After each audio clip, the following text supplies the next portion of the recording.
आज हम समझते हैं न्यूक्लियोसोम के विषय में कि न्यूक्लियोसोम क्या होता है।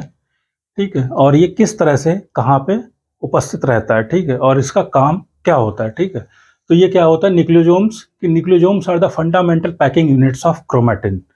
मतलब कि क्रोमैटिन किस तरह से अरेंज रहता है इकाइयों के रूप में। ठीक है, कि क्रोमैटिन्स की कौन कौन सी इकाइयां होती, किस तरह से इकाइयों के रूप में एक कॉइल्ड फॉर्म में हमारे कोशिका के केंद्रक में उपस्थित होता है। ठीक है, अगर हम कोशिका की बात करें तो कोशिका का केंद्रक में क्या होता है, क्रोमैटिन। ठीक है, ये कोशिका हो गई। ठीक है, केंद्रक हो गया, और इस केंद्रक में क्या होता है, क्रोमैटिन फाइबर्स। ठीक है, या क्रोमैटिन। ठीक है, ये एक फाइबरस स्ट्रक्चर होती है जिसको हम क्या बोलते हैं, क्रोमैटिन। ठीक, और क्रोमैटिन में क्या होता है, न्यूक्लियो प्रोटीन, एक न्यूक्लिक एसिड होता है और प्रोटीन। ठीक है, न्यूक्लिक एसिड और प्रोटीन। ठीक है, इन दोनों का जो अरेंजमेंट है, ठीक है, वो किस तरह से एक अरेंज फॉर्म में, इस कॉइल्ड फॉर्म में, इस केंद्रक में उपस्थित होते हैं। ठीक है, तो केंद्रक का साइज बहुत ही कम होता है, जबकि हमारा जो डीएनए होता है, जो हमारा न्यूक्लिक एसिड होता है डीएनए, इसकी लेंथ लगभग बहुत ज़्यादा है। लगभग कितनी होती है, लगभग 67 बिलियन माइल्स। ठीक है, इतनी लगभग लेंथ का जो डीएनए होता है वो हमारा इस छोटे से केंद्रक में समाहित रहता है। ठीक है, तो कैसे समाहित रहता है, न्यूक्लियोसोम्स के कारण। ठीक है, न्यूक्लियोसोम्स हम पढ़ेंगे क्या कि न्यूक्लियोसोम्स से किस तरह से हमारा जो क्रोमैटिन है वो एक छोटे से केंद्रक में उपस्थित आराम से आ जाता है। ठीक है, तो ये क्या होता है, अगर हम न्यूक्लिक एसिड की बात करें सबसे पहले, तो न्यूक्लिक एसिड क्या होता है, हमारा जेनेटिक मटेरियल होता है, और ये सभी कोशिकाओं के केंद्रक में पाया जाता है। ठीक है, अगर हम इसके डायमीटर की बात करें तो इसका डायमीटर लगभग होता है 2 नैनोमीटर। ठीक है, 2 नैनोमीटर का डायमीटर किसका होता है, न्यूक्लिक एसिड का। और अगर हम प्रोटीन की बात करें तो ये प्रोटीन होती है एक हिस्टोन प्रोटीन या बेसिक क्षारीय प्रोटीन। ठीक है, हिस्टोन प्रोटीन। ठीक है, हिस्टोन प्रोटीन होती है, और इसका नेचर कैसा होता है, बेसिक। ठीक है, बेसिक नेचर मतलब क्षारीय प्रोटीन ये होती है। ठीक है, तो ये क्षारीय प्रोटीन क्या होती है, हम इसके नाम देख लेते हैं कि कितने तरह की क्षारीय प्रोटीन होती है। तो इस क्षारीय प्रोटीन लगभग 4 तरह की होती है। ठीक है, कौन सी, एक H2A, H2B, H3 और H4। ठीक है, ये 4 प्रोटीन्स होती हैं जो हमारे न्यूक्लियोसोम का फॉर्मेशन करने के लिए कोर पार्टिकल का फॉर्मेशन करती हैं। ठीक है, कौन सी, H2A, H2B, H3 और H4। ठीक है, ये एक ऑक्टामर बनाती हैं। ठीक है, प्रत्येक प्रोटीन की 2-2 यूनिट्स होती हैं। ठीक है, 2 इसकी हो जाएंगी H2A की, 2 H2B की, 2 H3 की और 2 H4 की। तो ये इस तरह से क्या हो गया, एक ऑक्टामर हो गया। ठीक है, ऑक्टामर मतलब इसमें क्या हो गया कि 8 मॉलिक्यूल किसके हो गए, इस हिस्टोन प्रोटीन के, जिसका नेचर कैसा होता है, बेसिक। ठीक है, जो ये हिस्टोन प्रोटीन है, इसी हिस्टोन प्रोटीन के ऊपर हमारा जो डीएनए ये वाला होता है, ये डीएनए रैप्ड रहता है, मतलब इसके ऊपर लपेटा हुआ रहता है। ठीक है, कैसे, उसको हम देख लेते हैं। इसके लगभग 2 टन, ठीक है, डीएनए के लगभग 2 टन इस पे रैप्ड फॉर्म में रहते हैं। ठीक है, अगर हम इस 2 टन की बात करें तो ये 2 टन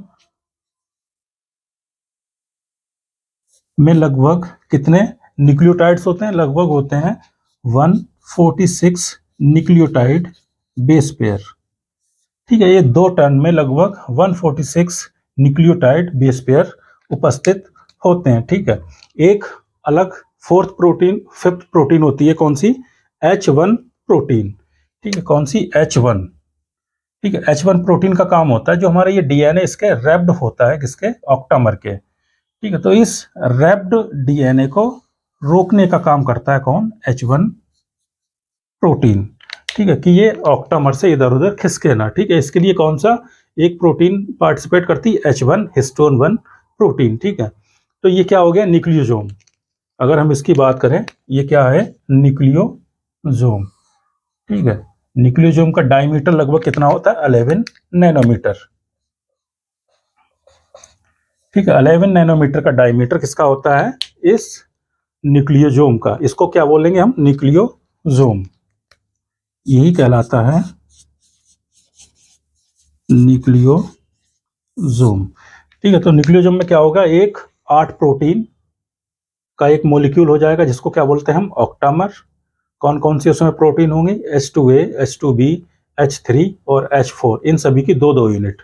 और एक 5th प्रोटीन होती है, वो कौन सी थी, H1, जिसका काम क्या होता है, जो हमारा डीएनए है। ठीक है, ये डीएनए 2 टन, इस पे टन कॉइल्ड रहता है। ठीक है, तो इस डीएनए को रोके रखने का काम कौन करता है, H1। ठीक है, इसके बाद इसी तरह से बहुत सारे न्यूक्लियोसोम इस तरह से क्रोमैटिन्स के रूप में रहते हैं, या जो क्रोमोसोम होता है। ठीक है, क्रोमोसोम इसी से मिलके ये क्या होती है, मेटाफेज होती है। उस मेटाफेज में क्या होता है कि अगर हम मेटाफेज बात की करें तो इसमें क्या, काहे का निर्माण होता है, यही क्रोमैटिन फाइबर्स क्रोमोसोम का फॉर्मेशन करते हैं। ठीक है, इसका फॉर्मेशन करते हैं, क्रोमोसोम का। ठीक है, अगर हम क्रोमोसोम की स्ट्रक्चर देखें तो क्रोमोसोम जो न्यूक्लियोसोम से, ये न्यूक्लियोसोम यूनिट हो जाएगी। ठीक है, ये इकाइयां हो जाएंगी किसकी, इस क्रोमैटिन फाइबर्स की। तो इस तरह से बहुत सारे जो न्यूक्लियोसोम है, ठीक है, न्यूक्लियोसोम, एक न्यूक्लियोसोम हो जाएगा, 2 न्यूक्लियोसोम हो जाएंगे, 3 न्यूक्लियोसोम, 4। ठीक है, इस तरह से न्यूक्लियोसोम के ऊपर क्या है, हमारा डीएनए रैप्ड रहता है। ठीक है, 2 टन लगभग एक डीएनए एक न्यूक्लियोसोम के ऊपर रहता है। तो हमें ये कैसा, लगभग जैसे मोती होते हैं ना, बीड्स, उस तरह से ही हमें दिखाई देता है। अगर हम इसकी स्पेक्ट्रोस्कोपी एनालिसिस करें, किसकी, क्रोमोसोम की या फिर क्रोमैटिन फाइबर्स की, तो कैसा दिखेगा, एक ऑक्टामर होगा, उसके ऊपर डीएनए रैप्ड रहता है। ठीक है, लगभग 2 टन। तो इसी तरह से ये क्या है कि आपस में बहुत सारे बॉन्ड्स, ठीक है, नॉन कोवैलेंट बॉन्ड्स या कोवैलेंट बॉन्ड्स के कारण ये क्या होता है, थिक हो जाता है। और यही फाइबर्स क्या करते हैं, क्रोमोसोम का फॉर्मेशन करते हैं। ठीक है, तो ये क्या स्ट्रक्चर हो जाएगी, एक न्यूक्लियोसोम। ठीक है, ये किसकी स्ट्रक्चर है, न्यूक्लियोसोम्स की। ठीक है, एक ये न्यूक्लियोसोम ये हो गया, एक ये हो गया। ठीक है, और प्रत्येक जो न्यूक्लियोसोम होता है, इस न्यूक्लियोसोम के बीच में जो डीएनए होता है, ठीक है, जैसे ये डीएनए होगा, इसको क्या बोलते हैं हम, लिंकर डीएनए, या इसको कभी कभी स्पेसर डीएनए भी हम बोलते हैं। ठीक है, जो 2 न्यूक्लियोसोम्स के बीच का डीएनए होगा उसको हम क्या बोलते हैं, लिंकर डीएनए। तो इस तरह से अगर हम इस न्यूक्लियोसोम की बात करें तो न्यूक्लियोसोम में 2 चीजें होती हैं, एक ऑक्टामर किसका, प्रोटीन का, जिसको हम कोर पार्टिकल बोलते हैं, कोर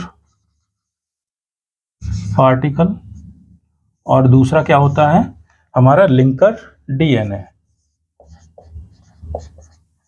लिंकर डीएनए, या इसको क्या बोलते हैं, स्पेसर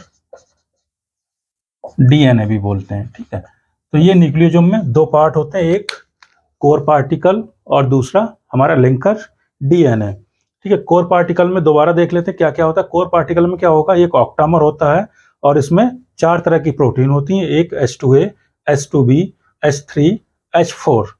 ठीक है, इन प्रत्येक की 2 यूनिट होंगी, तो ये ऑक्टामर का फॉर्मेशन करता है। और इसी ऑक्टामर के ऊपर जो डीएनए होता है वो लगभग 2 टन रैप्ड रहता है या कॉइल्ड रहता है। ठीक है, और इसका डायमीटर लगभग 11 नैनोमीटर होता है। और जो हमारा ये डीएनए टर्न होगा, ये कॉइल्ड फॉर्म में होता है, ये जोड़ने का काम कौन करता है, H1 प्रोटीन।